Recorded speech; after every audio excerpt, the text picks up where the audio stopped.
자, 여러분 안녕하십니까? 자, 여러분 우리 챕터 7장 임금구조 계속 이어서 한번 보도록 하겠습니다. 자, 이쪽에서 같이 보실게요. 자, 챕터 7장 임금구조 이렇게 있고요.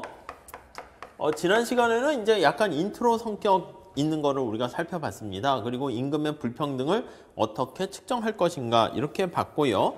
자, 지금은 이제 3절 해가지고요. 약간 임금 구조와 관련된 기본적인 사실 한번 볼게요. 구조와 관련된 기본적인 사실 한번 살펴보도록 하겠습니다. 자, 밑에 거기 보니까 1980년대와 90년대에 일어났던 미국의 임금 분포의 역사적 변화를 보니까 어떻게 되어 있습니까? 진위계수가 살짝 보니까 수평축이 여기가 시간이야, 시간. 연도가 되겠죠? 여기 진위계수 이렇게 있습니다. 진위계수는 어떻게 됩니까? 값이 클수록 불평등이 심해지는 거야. 모든 근로자와 남성, 여성이 있는데 30, 40년대에선 점차 떨어지다가 이렇게 커지는 걸 알 수가 있습니다. 자, 진위계수가 높아진다는 것은 불평등이 어떻게 돼요? 심화된다. 이렇게 보시면 되는 것이죠. 불평등이 심화된다. 이렇게 보시면 되겠고, 거기 보니까 이제 임금의 격차를 보니까 여성과 남성, 그리고 그 다음에 밑에 나와 있는데 참고로 보시면 될 것 같습니다. 아무튼 여기서의 우리가 보려고 하는 건 임금 격차가 심해지는 거 알 수가 있고요. 다음 페이지 가보시면 여기 이제 첫 번째, 다음 두 번째. 자, 거기 점팅 보시면 학력 그룹 간, 경험 그룹 간, 그리고 연령 그룹 간의 임금 격차가 심해진다. 그리고 학력 간 또는 연령 간, 그리고 또 하나 경험이 있냐 없냐, 경험 간의 임금 격차도 커지고 있습니다. 임금 격차가 커져. 이렇게 변화하는 거 알 수가 있고요. 점팅 세 번째 볼까요? 인구 통계학적 그리고 능력 그룹 내의 임금 격차가 커졌다. 그러니까 지금은 이제 각각의 그룹 간 차이를 얘기한 거예요. 여기서는 고학력자와 저학력자, 나이가 많은 사람과 나이가 적은 사람, 그리고 경험이 있는 그룹과 없는 그룹. 요거는 이제 그룹 간의 임금 격차가 커진다 이렇게 볼 수 있고요.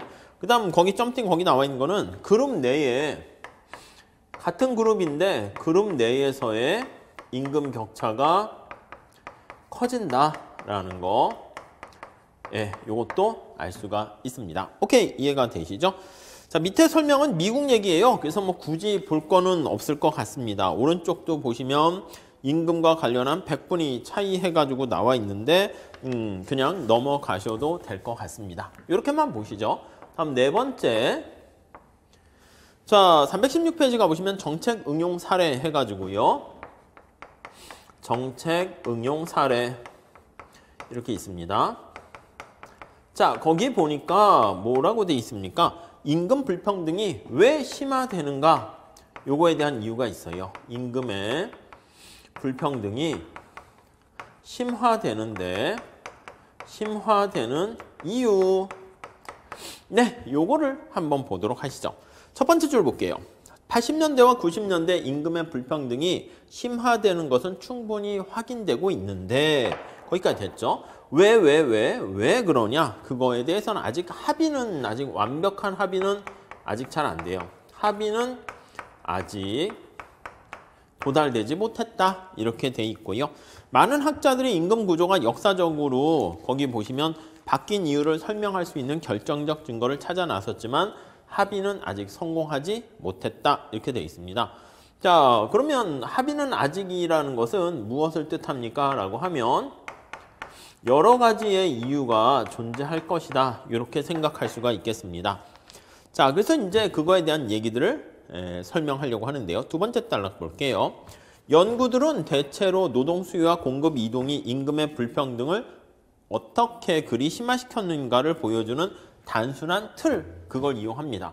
이걸 설명하기 위해서 노동에 대한 수요와 노동에 대한 공급을 활용하게 됩니다. 활용해가지고 설명을 하려고 합니다. 오케이? 이해되시겠죠? 자, 그래서 우리가 요거 모형을 가지고 볼게요. 첫 번째 몇 가지 가정 한번 해보도록 할게요. 자, 우선 첫 번째는요. 두 종류의 근로자가 있어요. 두 종류의 근로자가 있습니다. 근로자가 있고요. 그래서 두 종류, 숙련, 미숙련 근로자 이렇게 할게요. 숙련 근로자와 미숙련 근로자 이렇게 있습니다. 네, 이해되시겠죠? 자, 그 다음 숙련과 미숙련 근로자 사이의 임금 비율을 R이라고 합니다. 그래서 이 R은 자, 우리 오른쪽에 그림 나오는데 숙련 근로자의 상대적 임금이야. 그래서 숙련 근로자의 임금이라고 할게요. 임금. 미숙련 근로자 임금 대비 숙련 근로자 임금 이렇게 보시면 되겠어요. 미숙련 근로자의 임금 대비 이렇게 이해하시겠습니까? 예, 그래서 이게 높을수록 미숙련 근로자보다 숙련 근로자 임금이 훨씬 더 높다 이렇게 보시면 되겠어요. 자, 그렇게 되어 있고요. 네, 다음에 밑에 모형 한번 볼게요. 모형. 이제 그래프를 가지고 이런 가정하에서 봅시다. 자, 왼쪽에 다시 세 번째 단락 보세요. 자, 수요 곡선은 우하향한다라고 되어 있습니다. 미숙련 근로자에 대한 수요에 대한 비교해서 상대적으로 숙련 근로자에 대한 수요가 어떤지를 나타낸다. 그래서 여기 그래프를 보시면 이쪽이 이제 숙련 근로자의 자, 이게 상대적인 거야. 미숙련 근로자 대비 상대적 고용 이렇게 있어요. 상대적 고용. 이쪽으로 갈수록 숙련 근로자가 더 많이 고용이 되는 거예요. 다음 여기는 숙련 근로자의 상대적인 임금. 네, 이렇게 되어 있습니다. 자, 거기 보시면 이제 수요 곡선이 이렇게 우하향하는 걸로 되어 있는 거 생각하시면 오케이 될 것 같습니다. 자, 다시 왼쪽으로 가보시면 자, 그래서 여기 보시면 자, 숙련 근로자의 여기 보시면 상대적 고용이 우하향한다라는 것은요. 당연히 숙련 근로자의 상대적 임금이 올라가면 어떻게 돼? 안 쓰겠지. 그러니까 당연히 이렇게 감소하고요. 숙련 근로자의 상대적 임금이 떨어지게 되면 더 많이 채용하게 되니까 증가한다. 이렇게 보시면 되겠습니다. 자, 그래서 이게 우하향하는 이유 거기 나와 있는 거 잘 보시죠. 숙련과 미숙련 간의 임금 차이가 커질수록 R이 커지면 커질수록 숙련 근로자한테 임금을 더 많이 줘야 되는 거야. 그럼 숙련 근로자 비중이 당연히 줄어들겠죠. 그래서 요거 상대적 고용 비율을 P라고 합니다. 퍼센티지라고 보면 P가 감소한다. 네, 그래서 이렇게 우하향한다. 이렇게 보시면 되겠습니다. 자, 간단히 설명하기 위해서 숙련 근로자의 상대적 공급이 완벽하게 비탄력적이라고 가정하자. 그러니까 이제 공급 곡선은 여기 나와 있는 것처럼 이렇게 수직이라고 할게요. 오케이, 됐죠? 자, 그러면 여기 나와 있는 것처럼 차지하는 비율은 P0가 되고요. 숙련 근로자의 상대적인 임금은 R0 이렇게 돼 있는 거 알 수가 있습니다. 이게 이제 기본적인 세팅 이렇게 돼 있습니다. 오케이, 됐죠? 자, 다음 다시 왼쪽으로 가보시면 자, 거기에 보시면 얘가 비탄력적이고 P가 일정하다고 가정하면 숙련과 미숙련 근로자 간의 임금 차이와 무관하게 노동의 일정 비율을 숙련 근로자로 사용해야 된다. 그러니까 이거는 뭐냐면 숙련 근로자의 상대적 임금이 높던 낮던 간에 일정 비율은 숙련 근로자로 채용을 해야 된다는 게 거기 나와 있는 겁니다.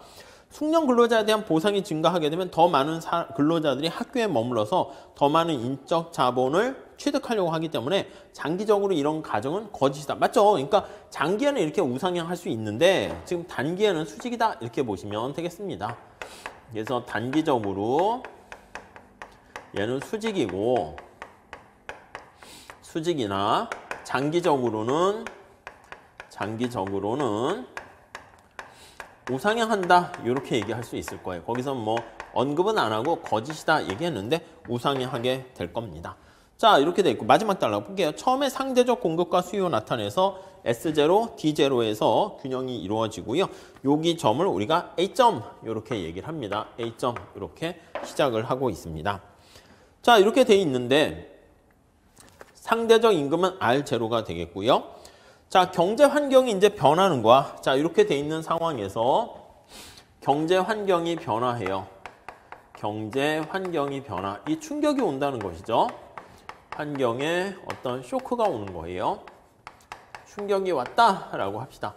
어떤 충격이 왔느냐? 그걸 한번 보도록 하겠습니다. 첫 번째, 숙련 근로자의 숫자가 상대적으로 줄어들어서 공급 곡선이 왼쪽으로 이동하여 그들의 상대적 임금이 올라갈 수가 있어요. 첫 번째는 숙련 근로자의 공급이 S가 감소하게 된다. 감소해서 왼쪽으로 공급 곡선이 이동한다. 이렇게 되는 경우 하나 알 수가 있겠습니다. 자, 그러면 그들의 상대적 임금이 올라가게 되고요. 두 번째는 숙련 근로자에 대한 수요 곡선이 상대적으로 올라가서 수요 곡선이 우측 이동하게 되면 얘가 증가하게 되는 거야. 숙련 근로자를 많이 더 필요로 하는 거야. 그래서 우측으로 이동하게 되면 자, S가 왼쪽으로 가도요. 숙련 근로자의 비율은 줄어들지만 상대적 임금은 올라가고요. D가 우측으로 가게 되면 숙련 근로자의 비율은 그대로지만 상대적 임금은 올라가고요. 지금 이제 얘기하는 게 바로 뭐냐면 숙련 근로자의 상대적 임금이 왜 올라가는데 그거에 대해서 우선 초점을 맞추는 거예요. 그래서 기본적으로는 수요 측면에서 충격이 있을 수 있고 공급 측면에서 충격이 있을 수 있다. 그 얘기를 지금 한 것입니다. 자, 다음 페이지 가볼게요. 자, 곧 살펴보겠지만 최근 수십 년간 미국에서 숙련 근로자의 숫자가 상대적으로 크게 증가하면서 숙련 근로자의 숫자가 크게 증가하면서 증가 고딕으로 돼 있잖아요. 상대적으로 공급 곡선이 우측 이동했대. 아니, 근데 이렇게 될 수가 있는데 실제 어떤 일이 발생했냐면 숙련 근로자가 크게 증가했어요. 그래서 숙련 근로자가 크게 증가했어요. 자, 그러면 S가 우측으로 이동하게 되는 것을 알 수가 있습니다. S가 우측으로 이동하면 어떻게 돼? 이렇게 된다고요. 그러니까 거기 보시면 S1 이렇게 되니까 균형점이 B점으로 이렇게 되는 거 알 수가 있습니다.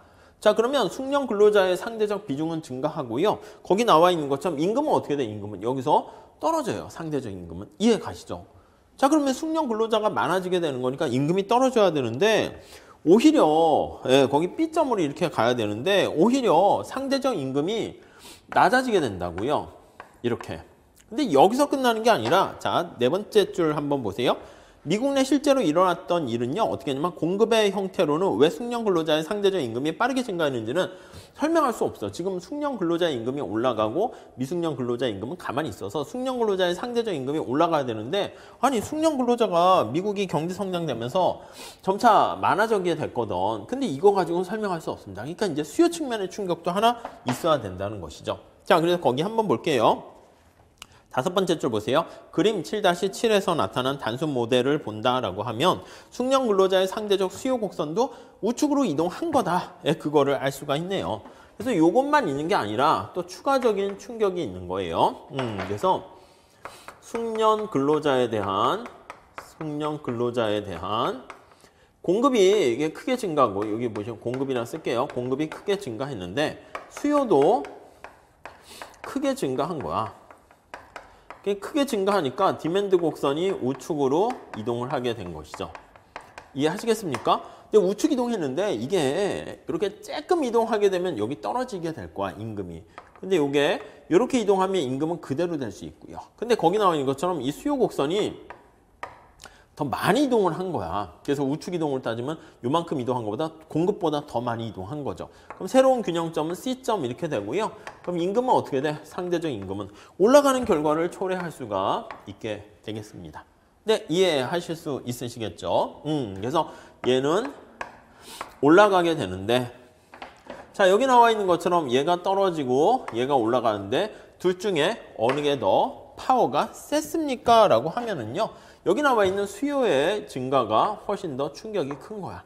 최종적으로는 두 가지 힘이 작동하게 되는데 밑에 게 더 커가지고 R은 올라가더라. 이렇게 정리를 하시면 되겠습니다. 네, 그 얘기가 거기 나와 있습니다. 그래서 최종 균형점은 C점에서 결정되게 되는 것이고 C점은 노동시장에서 숙련 근로자 비율이 증가함과 동시에 숙련과 미숙련 근로자 간의 임금 차이가 더 커졌다. 그래서 이렇게 되니까 C점은 숙련 근로자의 비율이 증가하면서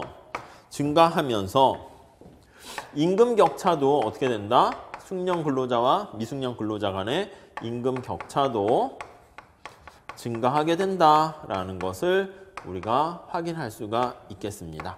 이렇게 현실의 사례를 상황을 우리가 수요 공급 곡선 가지고 설명할 수 있는 거 알 수 있습니다.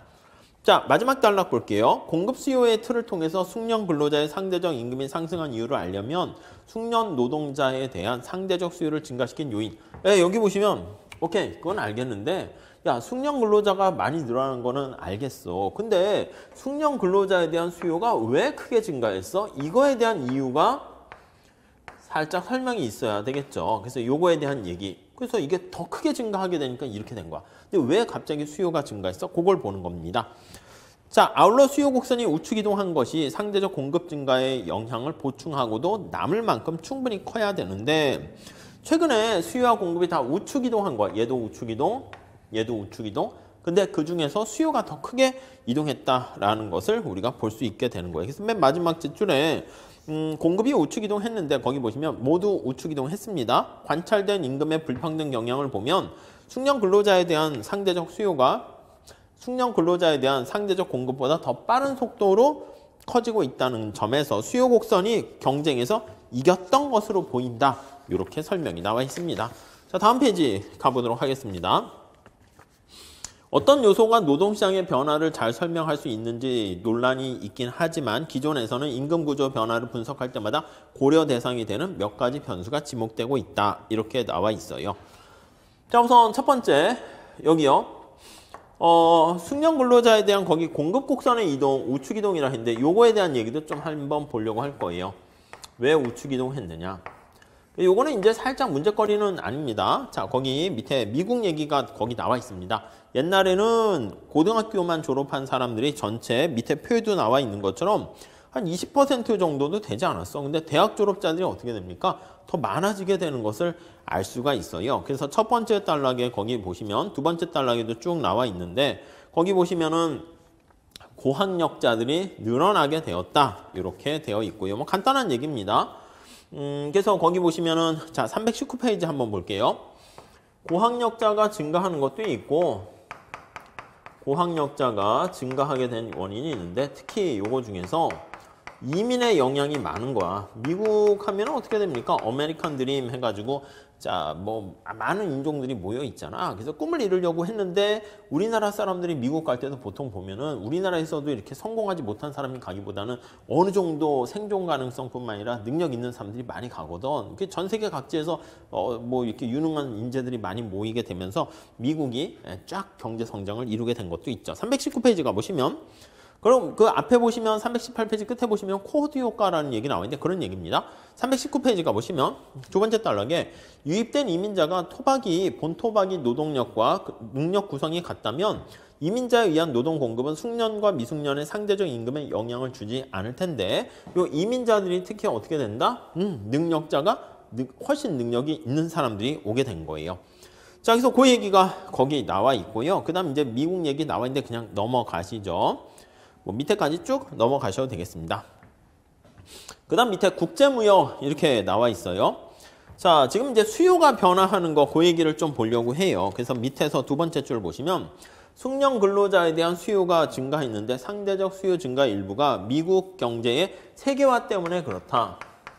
세계화 때문에 그렇다.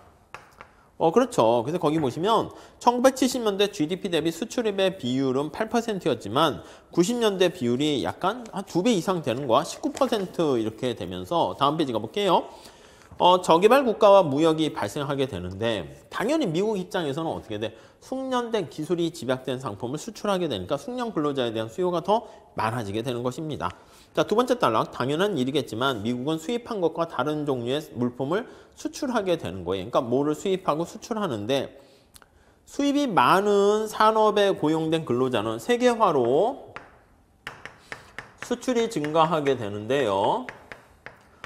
네, 수입을 많이 하는 물건은 이제 중국이나 저임금 그런 것들이 경쟁력이 있기 때문에 학력 수준이 떨어지는 경향을 보여요. 근데 수출이 많은 산업의 근로자는 학력이 높은 편이다. 그래서 여기 보시면 수출과 관련된 산업의 근로자는 고학력자가 많습니다. 고학력자가 많아요. 고학력자의 비중이 커 이렇게 돼 있습니다. 자, 그래서 단순히 생각해서 수입으로 미숙련 근로자는 그러니까 고통을 받는 반면 세계화 때문에 숙련 근로자들은 수출로 도움을 받게 됩니다. 자, 다음 달러. 그렇다면 수출이 늘어나고 더더욱 빠르게 수입이 증가하면서 미국 경제가 세계화된 것이다. 숙련 근로자의 수요에는 긍정적인 영향을 주었고, 그래서 여기 보시면 다시 세계화라는 게 숙련 근로자들에게는 긍정적인 영향을 주게 되었고요. 자, 거기 쭉 나와 있죠. 근데 미숙련 근로자들에게는 부정적인 영향을 주게 되었다. 자, 다음에 세 번째 줄 보세요.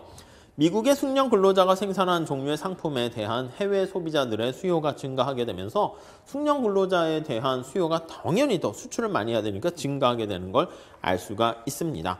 자, 요약하면 해외 무역이 증가하는 거야. 그래서 세계화로 수출이 증가하면서 해외 무역이 증가하게 되면 숙련 근로자에 대한 수요를 증가시킴과 동시에 미숙련 근로자에 대한 수요를 감소시키게 된다라는 거 알 수가 있습니다. 이해 가시겠죠? 네, 그렇게 보시면 되겠습니다. 다음 달락. 또한 수입으로 가장 큰 타격을 받은 미국의 산업 대다수, 자동차, 철강 대다수가 소수기업에 매우 집중되어 있고 노조가 잘 결성되어 있는 거야. 자, 그래가지고요. 또 상대적으로 임금이 높은 산업에 있었다는 거에 또 주목을 해야 됩니다. 이 산업의 집중도가 높았다라는 것은 뒤집어 얘기하면 수익성이 꽤 높았다는 거야. 초과이윤을 누리고 있었다는 것이기 때문에 그래서 미숙련 근로자가 있는 거와는 달리 여기다 정리를 해볼까요?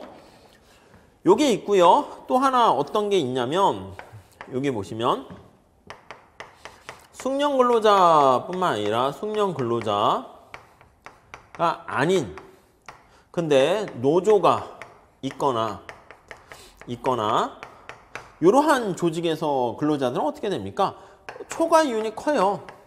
초과이윤이 있는 그런 기업 같은 경우에는 남는 게 있으니까 그래서 진입의 장벽이 있으니까 더 높은 임금을 받게 되는 걸 알 수 있습니다. 자, 그렇게 되어 있고요. 자, 그 다음에 밑에 쭉 내려가 보시면 그 얘기가 나와 있습니다. 자, 이러한 무역과 관련된 효과가 거기 반영되어 있다는 거 보시면 되겠고. 자, 그 다음에 321페이지 한번 볼게요. 숙련 편향적 기술 진보 이렇게 나와 있어요. 지금 여기 보시면 하나는 세계화가 하나 있고요. 더하기. 자, 수요를 증가시키는 것은 바로 뭐냐면 숙련 편향적 그러니까 기술 진보는 기술 진보인데 숙련자를 더 많이 쓰는 기술 진보다 이렇게 보시면 되겠어요. 기술 진보가 일어나게 된 거야. 네, 이해 가십니까? 첫 번째 줄 볼게요. 숙련 근로자에 대한 수요가 미숙련 근로자에 대한 수요보다 더 크게 증가하게 된 것은 숙련 편향적, 스킬이 바이어스된, 그러니까 숙련도에 좀 이렇게 치우쳐진 테크놀로지컬 체인지가 있기 때문에 그렇습니다. 자, 새로운 기술이 미숙련 근로자라는 여기 기술이 발생했는데 신기술은 새로운 기술은 거기 보시면 미숙련 근로자와는 대체 관계야. 미숙련자와는 대체라는 게 무슨 말입니까? 경쟁 관계라는 뜻입니다. 관계이고 그 다음에 고학력 근로자와는 숙련 노동자가 되겠죠. 고학력이라고 거기 써놨네요. 고학력자와는 보완적이다. 이렇게 돼 있습니다. 보완 관계이다. 네, 이렇게 돼 있어요. 자, 그래서 보완 관계를 갖고 있으면서 이런 종류의 기술 발전은 미숙련 노동자에 대한 수요를 낮추고 숙련 노동자에 대한 수요를 높이게 되었다. 그러니까 이거는 숙련 노동자에 대한 숙련자에 대한 수요가 증가하고요. 여기 미숙련자에 대한 수요는 감소하고요. 네, 이렇게 보시면 될 것 같습니다. 자, 거기 예가 나와 있습니다. 요거 예를 통해서 한번 보시죠. 자, 예를 통해서 보시면 자, 거기 보니까 개인 컴퓨터가 빠르게 확산되면서 임금 구조에 미치는 영향.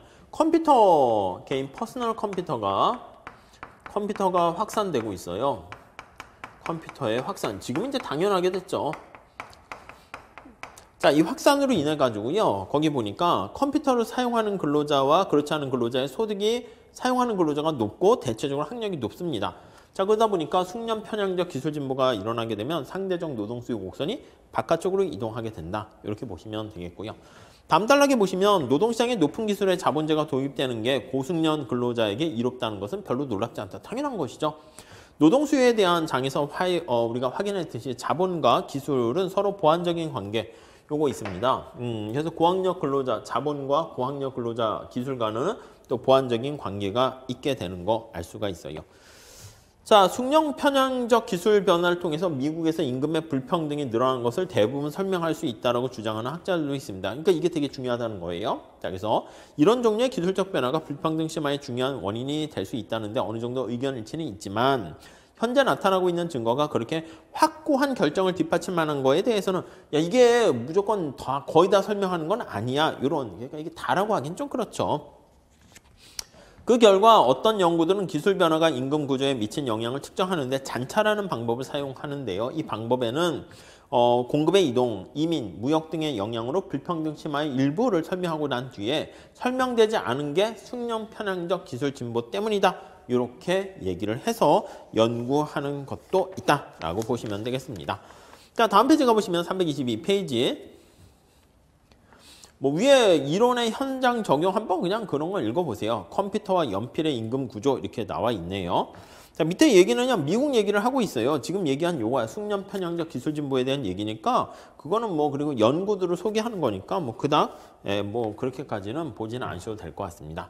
자, 다음 또 미국 노동시장 내의 제도적 변화 이렇게 나와 있어요. 자, 또 하나 변화 요인들 볼게요.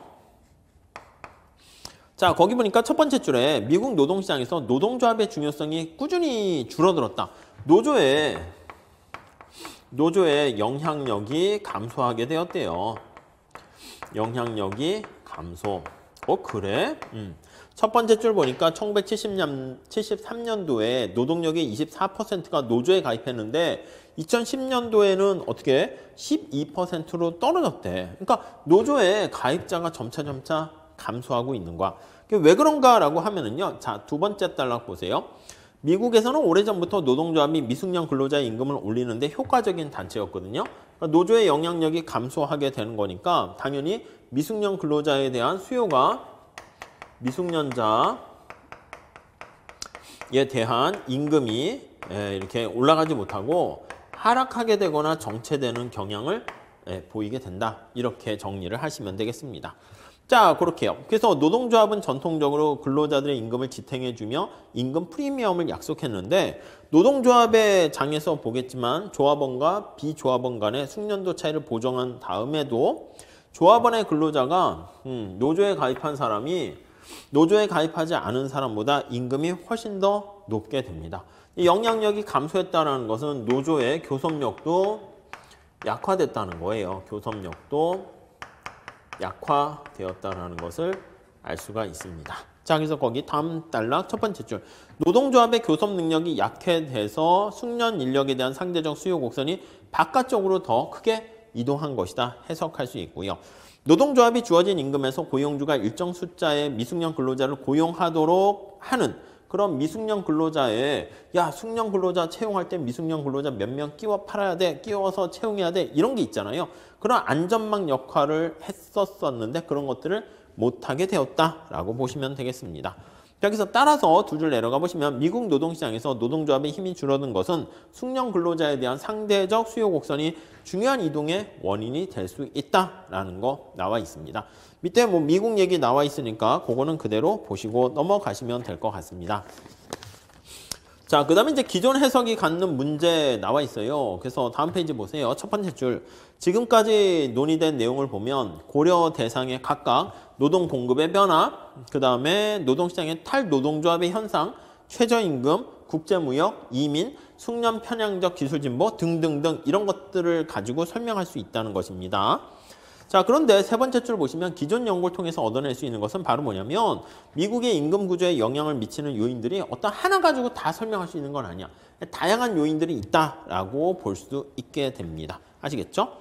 자, 뭐 그 정도까지만 봐주세요. 이와 비슷하게 명목 최저임금이 안정적인 것은 미숙련 근로자의 실질임금이 왜 하락했는가를 설명할 수 있지만 숙련 분포의 위에 나와 있는 미숙련 근로자들에 대해서는 설명할 수 있지만 위에 나와 있는 갑부들이 왜 돈을 더 많이 벌게 돼? 이거는 또 설명을 못 한다는 거예요. 그렇기 때문에 우리가 다양한 시각에서 설명을 할 수 있도록 봐야 된다. 이겁니다. 자, 오른쪽은 뭐 미국 얘기 주르륵 해서 설명 나와 있는데 그 정도 제도적인 얘기도 좀 나와 있는데 넘어가시면 될 것 같습니다.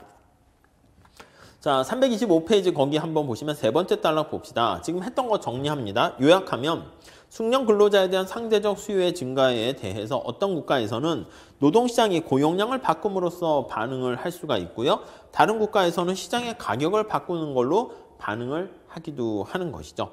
자, 그래서 많은 논란과 관심을 일으켰지만 미국에는 불평등의 심화를 설명하는 논리가 어느 거 하나만으로는 얘기할 수 없겠다라고 보시면 되겠습니다. 자, 다음에 다섯 번째 보시면 슈퍼스타의 소득 이렇게 나와 있습니다. 슈퍼스타의 소득, 뭐 슈퍼스타 경제학 이렇게 보시면 되겠습니다. 자, 첫 번째 줄 임금 분포를 확대에 기여하는 요소들을 몇 가지 분석했는데 이런 분석은 넓은 범위의 숙련과 미숙련 그룹 간의 임금 차이의 흐름을 이해하는 데 도움이 된다. 뭐 그것도 충분합니다. 지금부터는 경제적 보상이 임금 분포 최상층에 어떻게 결정되는가. 슈퍼스타니까 임금 분포에서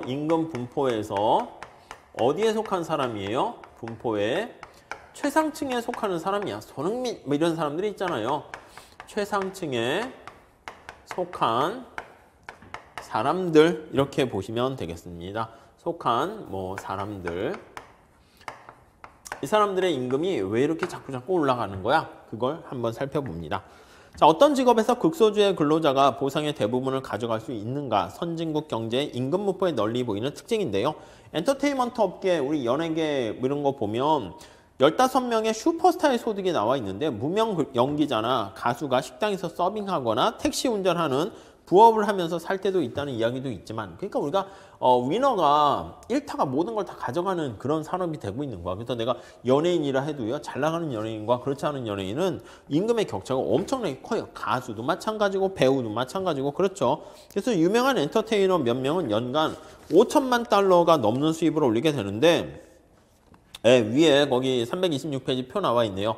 2010년 얘기인데 오프라 윈프리부터 해가지고 캐머런 해가지고 쭈룩 나와 있습니다. 그리고 저 밑에 한 15등까지 나와 있죠.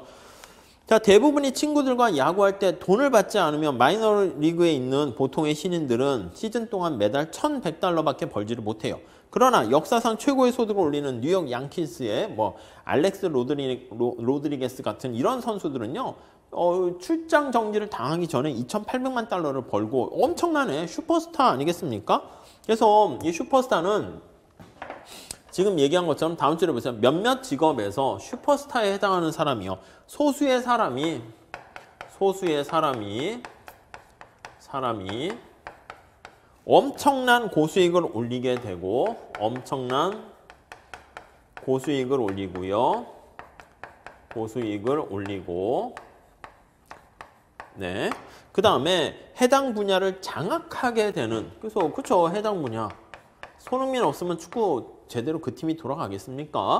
뭐 유재석이 없으면 뭐 강호동이 없으면 분야를 장악하게 되는 현상을 슈퍼스타 현상이다. 이렇게 보시면 될 것 같습니다. 자, 흥미롭게도 슈퍼스타 현상이 모든 직업에서 다 나타나는 건 아닙니다. 그래서 예를 들어 대학에서 가장 촉망받는 교수, 최근에 노벨 경제학 수상자 같은 사람은 새롭게 박사학위를 받은 사람보다 연봉이 어떻게 됩니까? 그치. 3배 내지 4배를 더 받는다. 뭐 더 받을 수 있겠죠. 그리고 경제학과 조교수의 초봉이 2010년에 약 10만 달러였는데 직업적으로 훌륭하다 해도 학계에 경제학자가 대학에서 연간 40만 달러 이상 버는 경우는 거의 없어요. 정말 뛰어난 음식 식품점의 점원이라 해도요.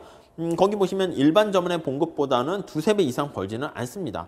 그러니까 우리가 어떤 무대에서 더 뛰어나거나 야구를 더 잘하는 사람에게는 엄청난 차이가 발생하게 되는데 뭐 대학 교수라든가 식료품 점원이라든가 그냥 일반적인 사람보다 성과급이 높긴 하겠지만 그렇게 큰 차이를 보이는 건 아니에요.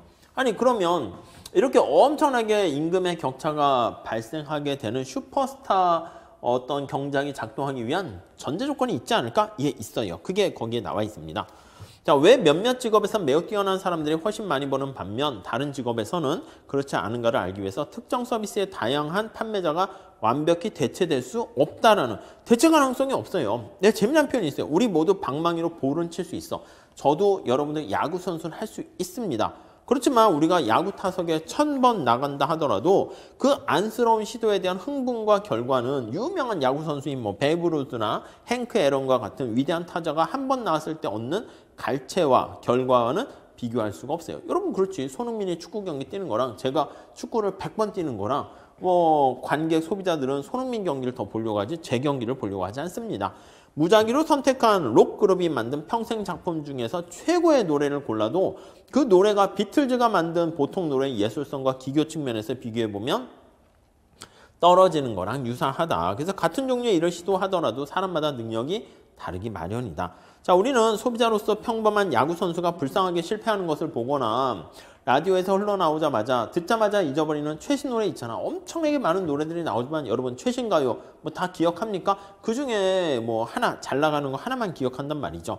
그래서 그러한 최신 음악을 듣기보다는 똑같은 시간을 투자하게 되면 최고의 야구 선수를 보고 싶어하고 경기를 모차르트나 비틀즈의 아름다운 멜로디와 음악을 들으려고 하지 아무나 고른 5경기보다 전설적인 투수나 타자가 나오기를 약속한 메이저리그 야구 경기를 더 보고 싶어 한단 말입니다.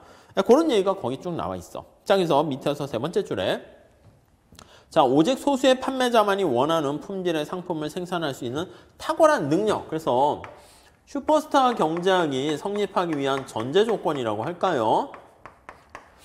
전제 조건은 무엇입니까? 라고 하면요. 자, 우선 첫 번째, 소수의 판매자, 소수의 사람이 있어야 돼.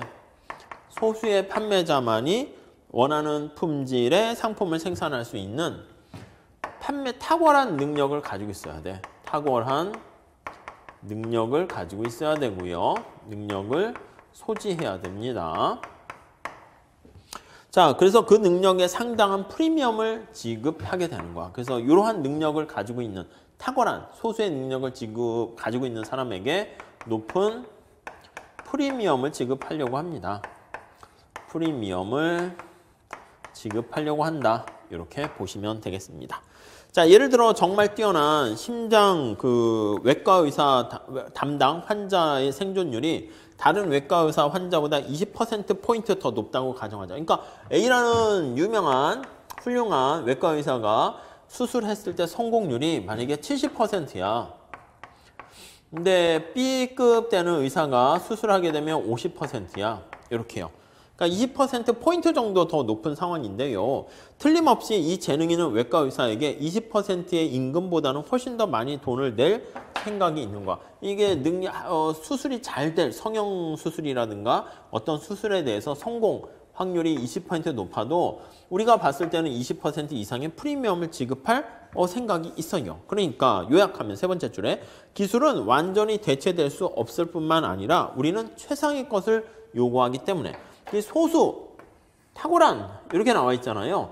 여기에 나와 있는 것은 바로 뭡니까? 라고 하면 이러한 기술은 완전하게 대체가 불가하다는 겁니다. 대체가 불가하기 때문에 그리고 소수의 사람만 갖고 있기 때문에 자, 더 나가서 높은 프리미엄을 지급할 사람들의 의사가 있기 때문에 자, 그래서 특별한 능력을 갖는 근로자는 상대적으로 더 높은 급여를 얻게 된다. 뭐 그 정도 정리하시면 되겠습니다. 물론 이런 주장은 모든 직종에 가장 뛰어난 이가 덜 뛰어난 사람보다 더 많이 벌 것임을 의미하는데 슈퍼스타 현상은 몇몇 직업에서만 일어납니다. 그래서 요거는 당연히 필요한 것이고요. 추가적으로 더 있어야 될 게 뭐냐면 자, 세 번째 줄 보시면 자, 슈퍼스타 현상이 발생하기 위해서는 판매자가 완벽히 대체할 수 없어야 하는 동시에 대량 생산 기술로 매우 뛰어난 판매자가 생산하는 시장이 대단히 커야 된다. 그러니까 이러한 사람들이 이제 먼저 필요로 하다라는 게 첫 번째 전제 조건이 있고요. 다음 또 하나의 두 번째 전제 조건은 뭐가 있어야 됩니까? 라고 하면 네, 거기 보시면 대량 생산 기술로 말 그대로 시장이 또 커야 돼요. 시장이 커서 대량으로 또 생산했을 때 생산 시 이득을 누릴 수가 있어야 돼. 그러니까 축구, 야구 이거요 시장 자체가 굉장히 크잖아. 근데 우리가 뭐 양궁 이런 거 있잖아. 유도 그거는 이제 사실 시장이 어떻게 보면 크진 않다니까 그게 의미가 없다는 게 아니라 사람들이 그걸 막 즐기고 좋아하는. 그러니까 음악도 마찬가지. 대중가요 하면은 시장이 되게 크잖아. 그러니까 거기서 떼돈 버는 사람이 생기는데 요즘 이제 트로트도 뜨고 그랬지만 내가 무슨 전통 고품격의 뭐 약간 전문화된 재즈 이렇게 되면 거기는 수요가 좀 작다라고 하면 거기서는 아무리 슈퍼스타가 돼도 떼돈을 버는 건 아니긴 하죠. 그래서 거기 나와 있습니다. 예를 들어 마돈나는 스튜디오에서 완벽한 녹음이 나올 때까지 특정 노래를 몇 번 부르기만 하면 돼. 똑같은 노래를 몇 번 부르게 되면 현대 기술을 이용해서 이 노래를 디지털 코드로 전환해서 세계 수백만의 가정에서 들을 수 있는 공연 그게 음반에 실리게 되고 요즘 같은 경우 인터넷으로 다 떠도는 거 아니겠습니까? 그래서 마돈나가 엄청난 숫자의 가정에 라이브로 찾아갈 수 있다는 그런 사실은 마돈나의 시장 규모가 엄청 커졌고요. 그녀가 판매하는 음반의 판매가 엄청나게 높은 보상을 받을 수 있게 됩니다. 물론 거기 단 해서 얘기 나와 있어요. 마돈나 노래의 인터넷 불법 다운로드가 시장을 압도하지 않고 그녀의 음반 판매를 크게 줄이지 않는 한 그러니까 이제 불법으로 돈을 내지 않고 보는 그런 무료로 무임승차하는 사람들이 너무 많지 않는 한 그렇게 대박을 터뜨릴 수 있다는 것이죠. 이와 대조적으로 뛰어난 심장 전문 외과 의사는 그래요. 아니 수술 정도를 더 높이 올리는데 이 사람이 할 수 있는 수술할 수 있는 사람은 뭐야? 소비자 대상을 한 명에 1시간 수술했을 때 한 명씩만 이렇게 할 수가 있는 거 아니겠습니까? 그래서 시장 규모가 제한되어 있는 거야. 그럼에도 여기 나와 있는 슈퍼스타가 탄생하려면 시장 규모가 굉장히 커야 된다. 이렇게 보시면 되겠습니다. 자, 따라서 일부 직업에서는 소비자들에게 제품을 유통하는 비용이 시장 규모에 비례해서 증가하지 않게 되는 그러한 전제 조건이 있을 때가 슈퍼스타 경쟁이 성립하게 됩니다. 자, 그러한 이유로 슈퍼스타 현상은 독보적으로 재능 있는 사람이 매우 낮은 가격에 엄청난 규모의 시장을 상대할 수 있는 직업에서 발생하게 된다. 자, 다시 정리할게요. 요거 정리하면 뭐라고 된다? 이 소수의 사람이에요. 그래서 거기 보니까 독보적으로 재능 있는 사람 이렇게 했어요. 독보적으로 재능 있는 사람이 네, 재능 있는 사람이 매우 낮은 가격에 이게 대량 생산이 가능해야 되는 거예요. 대량 생산이 거기 보시면 매우 낮은 가격에 생산을 통한 매우 낮은 가격에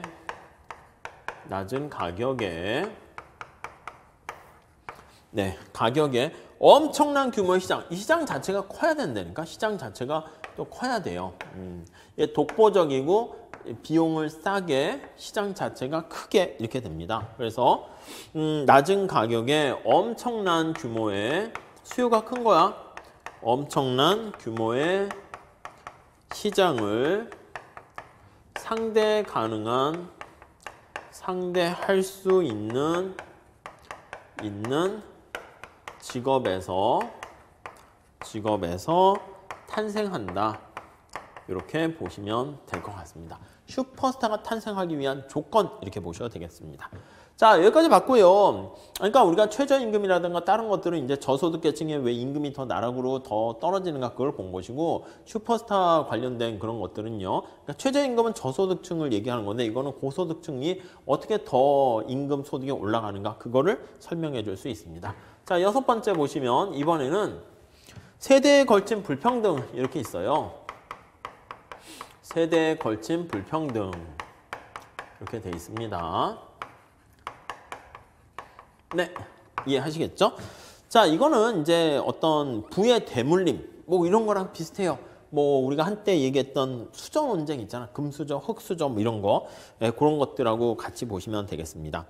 자, 첫 번째 줄 볼게요. 지금까지는 인적 자본 투자가 특정 집단 내에서 어떻게 상당 정도의 소득 불평등을 발생할 수 있는가? 그러니까 인적 자본을 축적하게 되면 자본에 대한 투자를 한 사람과 안 한 사람 있잖아. 그럼 여기는 어떤 한 그룹 내야 특정 집단 내에서 같은 대학생인데 공부를 한 사람 안 한 사람 이런 것처럼 이 격차가 이렇게 벌어지는 거는 설명할 수가 있어요. 이렇게. 그런데 또 경제 구조 변화가 어떻게 매우 짧은 기간에 임금 분포를 유의미할 정도로 바꿀 수 있는가? 이렇게요. 인적 자본 투자라든가 경제 구조의 변화가 이 경제 구조 변화는 뭐야? 어떤 노동시장의 노조, 제도뿐만 아니라 기술 편향적인 어떤 경제 성장 이런 것들도 볼 수가 있겠죠. 자, 이렇게 해서 이 집단 내에서 아니면 집단 간의 임금 격차를 설명할 수가 있습니다. 자, 그런데 다음 달러 보시면 이제 특정 세대의 임금 불평등이 다음 세대로 전달되는가? 그걸 보는 거야. 세대에 걸친 이렇게 세대 간 이렇게요. 자, 그래서 부모와 자녀의 기술 수준 사이의 관계 좀 더 일반화시키면 사회적 이정의 정도가 요거는 사회적인 소셜입니다. 사회적인 측면에서 모빌리티 이동을 통한 그러니까 부모와 자녀 간 이렇게 보시면 되겠어요. 소득에 대한 이전 이렇게 보시면 되겠습니다. 부의 대물림 보시면 되겠어요. 자, 예를 들어서 사회 특정 계층의 사회적 이동이 없이 최하급 계층을 만드는 데 기여하는가의 여부에 대한 논란 혹은 정부의 정책이 가난과 복지의 의존의 세대 간의 연관성을 강하게 하는가 논란 이런 걸 보는 거예요. 그러니까 정부가 가난한 사람을 도와줬어. 근데 이게 뭔가 가난에서 탈출할 수 있는 힘을 길러줘야 되는데 그냥 뭐 물고기만 잡아서 준다라고 하면 계속 그냥 그 상태에 머무르게 할 수 있게 된다는 것이죠. 자, 우선 첫 번째 인적 자본 얘기가 있습니다. 우리는 내내 근로자는 밑에서 두 번째 줄 보시면 자신을 위해서 인적 자본에 투자한다고 가정했습니다. 사실 인적 자본의 대부분은 부모가 선택하고 자금을 댔다라는 의미에서 인적 자본에 대한 축적 이게 어떻게 된다? 예, 세대 간 맥락에서 생각을 해볼 수 있게 된다는 거예요. 자, 다음 페이지 첫 번째 줄 보시면 부모는 자신의 삶과 자녀의 삶을 모두 중시 여기는데 부모가 자녀의 인적 자본에 투자를 하는 거야. 그래서 인적 자본의 투자를 세대 간에 보면 자녀의 인적 자본은 부모가 자녀의 인적 자본에 대한 투자 수준을 결정합니다. 수준을 결정. 그래서 부모를 잘 만난 사람은 아이고 인적 자본이 축적이 돼서 뭐 교육도 잘 받고 이렇게 되고 그렇지 않은 사람은 힘들고 이런 일이 발생하게 된다는 것이죠. 네, 그게 거기 나와 있고요. 자, 그래서 세 번째 줄 보세요. 부모가 자기 자녀의 인적 자본에 투자한 것은 부모의 기술과 자녀의 기술 수준을 연결짓는 데 기여하게 되고요. 고소득 부모는 자녀에게 더 많이 투자하는 경우가 많이 있습니다. 그래서 고소득 부모는 자녀에게 인적 자본을 어떻게 더 많이 한다? 그렇죠? 자녀에게 고인적 자본을 투자하게 되네요. 이렇게 되는 경향을 보인다는 거예요. 그러니까 이제 부가 대물림하게 되는 결과를 초래하게 된다는 것이죠. 네, 그래서 이제 플러스 양의 상관관계가 보인다는 거예요. 밑에 그림 한번 보세요. 이 세대 간 상관관계라고 돼 있어요. 자, 밑에 보면 수평축이 뭐야? 부모 소득이고요. 부모 소득. 수직축이 뭐야? 자녀 소득 이렇게 있잖아요. 자녀 소득. 네, 보이세요? 그래서 부모 소득과 자녀 소득에 이렇게 기울기가 1이면 어떻게 돼요? 완전히 영향을 미치는 거지. 기울기가 1이면. 부모 소득이 높으면 자녀 소득도 바로바로 그렇게 양의 상관관계가 보이는 것이고요. 이게 제로면 어떻게 됩니까? 이게 제로면 기울기가 빵이면 B로 돼 있어. 기울기가 빵이면. 이거는요, 느낌이 부모의 소득이 증가하더라도 자녀 소득에는 아무런 영향을 미치는 게 아니잖아. 그러니까 이제 부모가 야, 너는 너고 나는 나야 해가지고 자녀에게 전혀 신경을 안 쓰는 겁니다. 현실에서는 어떻게 될까요? 1은 좀 너무 심하고 그래서 0과 1 사이가 되는 요 정도가 되는 게 현실에서의 상황입니다. 0과 1 사이, 그게 C 이렇게 돼 있는 거죠. 자, 이게 세대 간의 상관관계를 얘기하는 거야. 그래서 세대 간의 상관관계를 얘기합니다. 그래서 상관관계가 보통은 이제 제로는 아니고 제로보다 크고 1보다는 좀 작은 양의 상관관계가 있다. 플러스 관계가 있다. 이렇게 볼 수가 있겠습니다. 네, 이해하시겠죠? 자, 그 얘기가 거기 있습니다. 자, 세 번째 줄 보세요. 자, 인터제너레이션, 코릴레이션 이렇게 얘기하고 있어요. 이게 만약에 1이다라고 하면요. 어느 부모와 자녀 간의 소득 차이가 $100다라고 하면 자녀의 소득 차이도 똑같이 $100 이렇게 벌어지게 되는 것입니다. 상관관계가 0.5라고 하면 부모 간, A 부모와 B 부모 간의 소득 차이가 거기 보시면 $1000가 되면 자녀의 소득은 그거의 절반만큼의 차이가 나서 $500만큼 벌어지게 된다. 이렇게 보시면 될 것 같고요. 자, 그런데 이게 점차 시간이 지나면서 자녀의 소득과 부모의 소득의 상관관계는요, 거의 없어지는 쪽으로 가깝게 가게 돼요. 그걸 이제 뭐라 그러냐면, 거기 보시면 평균으로의 획이 이렇게 얘기합니다. 그래서 시간이 지나면서, 우리 이제 늘상 이제 평균으로 이제 수렴하게 된다, 회귀한다, 이런 표현을 써요. 되돌아가는 거예요. 회귀한다. 이렇게요. 리그레션이라는 게 이제 거기에 나온 거예요. 되돌아가는 거예요. 이제 평균으로 되돌아가는 성향을 보입니다. 회귀하는 성향을 보이게 되고, 다양한 가족들이 모집단 내 평균 소득으로 이동하면서 소득의 흐름이 점차 어떻게 된다? 시간이 지나면서 평균으로 회귀는 시간이 가면서 부모의 소득이 자녀의 소득으로, 우리 뭐 재벌 회장들도 보면 처음에는 능력이 엄청 있다가 뒤에 세대가 가면서 그 능력이 조금 해서 이제 회사를 말아먹는 경우를 많이 보잖아요. 그러니까 약간 평범해지는 경우가 생기게 되는 것입니다. 그리고 오히려 이제 어떤 집안에 이렇게 뭔가 능력이 없어서 힘든 그런 집안이 있었는데 점차 시간이 가면 이제 능력자가 자녀가 태어나면서 다시 평균으로 올라가는 모습을 보일 수가 있게 되는 거예요. 자, 그래서 세 번째 줄에 보시면 평균으로 회귀하는 현상이 일어나는 이유는 부모가 자신의 전 재산을 자녀의 인적 자본에 투자하지 않고 일부는 소비하기 때문이다. 그렇게 볼 수 있고요. 뭐 제가 봤을 때 뭐 자연적인 현상입니다. 근데 부모가 거기 보시면 책에 나와 있는 거는 뭐냐면 전 재산을 100% 자녀를 위해서 사용하지 않아서 그렇다. 이렇게 보시면 돼요. 일부는 이제 자기를 위해서 사용하기 때문에 그렇다는 것이죠. 네, 그 정도 정리하시면 되겠습니다. 다음 페이지 가보시면 330페이지. 그것도 한번 읽어보세요. 타고나는 것과 길러지는 것. 그래서 이제 어떤 재능은 노력한다고 되는 건지 타고나는 건지 아무튼 뭐 그런 실증 연구들 거기 나와 있는데 그냥 한번 보시고요. 자, 그 다음에 이제 요거 정도 평균으로 회귀 정도 보시면 될 것 같고요. 그래서 자, 330페이지 거기 다음 페이지 보시면 요 그림에 대한 얘기가 나와 있어요. 그래서 거기 보니까 첫 번째 줄 보시죠. 부모가 자녀의 학력을 더 늘려주려고 함에 따라서 교육의 한계 비용이 빠르게 증가하기 때문에 발생할 수 있고요. 또 마지막으로 타고난 능력이 평균으로 회귀하기 때문에 예를 들어서 엄청나게 똑똑한 부모의 아이가 부모보다 똑똑할 확률은 점차 적어져요. 그렇기 때문에 소득에서 평균으로 회귀가 생길 수가 있어요. 다음 세대 간의 상관관계가 0에 가까워지면 이게 이제 0에 가까워진다는 것은 기울기가 빵인 거예요. 그럼 평균으로 회귀가 더 빨라진다. 그러니까 이쪽으로 갈수록 평균으로 회귀 속도가 더 빨라진다라는 것을 알 수가 있습니다. 그래서 사실상 세대 간의 상관관계가 0이 된다라고 하면 이렇게 수평이 된다라고 하면 부모의 능력의 차이가 아이들에게 전혀 달라지지 않기 때문에 평균으로 회귀로 바로바로 완벽하게 되돌아간다.